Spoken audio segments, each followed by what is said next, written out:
What is happening, everyone? Welcome back to the channel. KG is back with a new upload during this lovely international break. Oh, it couldn't come soon enough for me. Couldn't come soon enough. Look, the reintegration back into championship football has been rough, but I feel like this break was needed just to things to settle down after the transfer window, see where everyone is. Danny Farke knows what he's got to work with now, which is the most important thing. And I feel like after this window's done, we can start shooting up the table. And there's ways of doing it quite easily with the squad depth we've got. But before I get into that, please hit a like on the video, subscribe if you haven't subscribed, and drop your thoughts and comments below. I'm very interested to hear what you want to see differently after this international break. I gave a full breakdown of my transfer rating for the window. If you haven't seen that, that's in the previous video, so please go and watch that if you haven't already. But we know what we've got to work with now. We know what our deficiencies are. But when I look at our deficiencies in the couple of positions, and obviously that will be the 10 and left back, I look at other teams in the league and they wish that they were the only two deficiencies they had. And I believe that other teams in the league will be in disbelief that we've kept Nanto, Somerville, and Rutter and added Joel Perot to the mix. So there's a lot of talent to work with in this team, absolutely a lot of talent. But it's about now how we get the best out of it, because in a few of the games, especially at Ellen Road, I think we could just stick to the Ellen Road games. It's been very, very Groundhog Day-ish. It's been very, very similar. We're possession heavy. We've got a lot of the ball, but we can't break down those big old banks that the championship defenses put up. Now, I will say that I do think that we're going to see a lot of that over the season at Ellen Road. So it's something that we're going to have to get used to. But I also do believe that we will break through at some point early on, which will change that team's game plan completely, because it would mean that they have to come out and attack us. But what can we do more besides what we've seen? Because to me, at this moment in time, I see the same thing over and over again. I see it going to a wide player. I see it then being crossed into the box quite low. And one of the big five defenders in the opposition team will head it out. We get possession again and try again. What can we do differently? And you can see that there are different things that we can do. What I would like to see, and I know it's very simple, but we don't see enough of it, shots outside the box. I feel like at times we hold on to the ball too much. We take too many touches before we release the pass. I would like someone like Jorginho. We've seen him. We know he can do it. Get some shots off. But something else in the absence of a 10, Archie Gray. Now we've brought in Kamara and Gruev. That gives us even more depth in the midfield. And I believe that if we want to change the system at times, and that's something else I want to mention, we can even have two more defensive midfielders and allow Archie Gray to roam forward. I don't see Archie Gray as an out-and-out 10, but I do believe he could be a hybrid 8/10. And he does like to get a shot off. And he's got a creative, he has got the creative vision to make that key pass at times. Not like a specialist 10, but I do believe he's got the ability to do it. And Archie Gray loves a shot. I think we should utilize that more. That's something else I want to see as well, because I was quite surprised with a couple comments after the Wednesday game. But then when you hear the crowd in the stadium booing after a 0-0 draw, maybe it shouldn't have been such a surprise.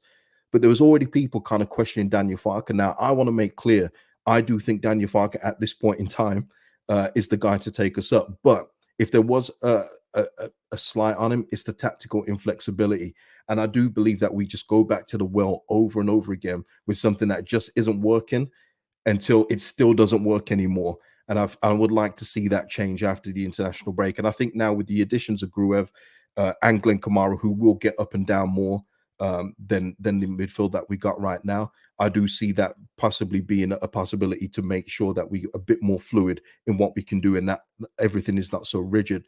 I would also like to see him make substitutions a bit earlier, but I'll cut him some slack in the last one with Kamara and of course Jed Spence, because maybe they weren't up to doing more than what they could go out and do, because the game was crying out for subs, and that's been a bit of a concern for a few of you that a few of you have mentioned.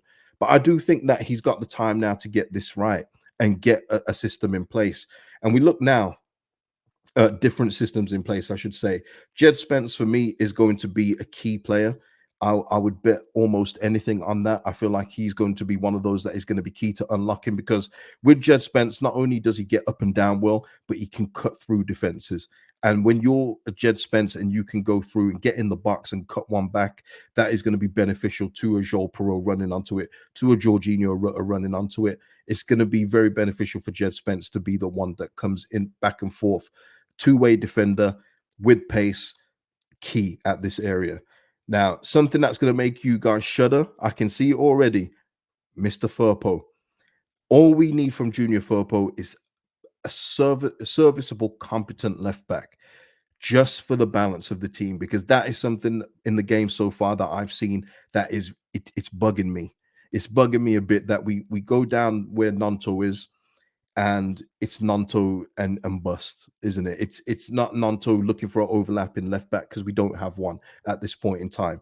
At least when Firpo comes back, he will give us that option. Now, if we see the usual stuff from Junior Firpo that we've seen in the Prem, then it's no surprise. But if he can just be a competent left back, then we're winning, because he doesn't have to do a lot of attacking in this team. Leave that to Jed Spence to do. But at least if we can have an outlet there with a left foot that can cross it in first time, it will add a whole new dimension to what we're doing. Seriously, it will. Because what people are seeing with Jamie Shackleton and Byron when he played there is good defensive work and okay work on the left, but it's not fluid. And it means that we have to check back. It gives the defense a chance to get back into shape, and we lose the impetus of the attack. That's what I want to see going forward. So hopefully, Firpo, you're fit and you can just do something for us, man. Just do something for us. You owe us, man. You owe us. And then you look as well.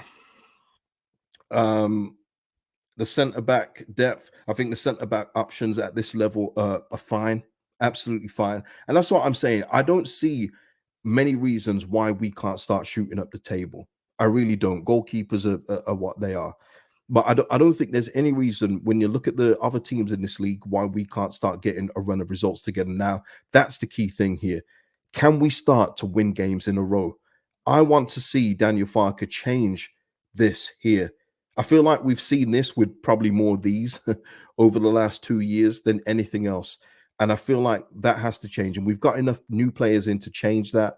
And I want to see wins in a row. I've seen people in the comments get so high about draws that I think that's just like a consequence of the last couple of years where we've just been losing game after game. So any shreds of a positive result is like, yay.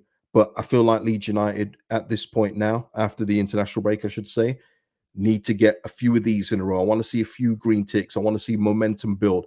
I want to see partnerships build.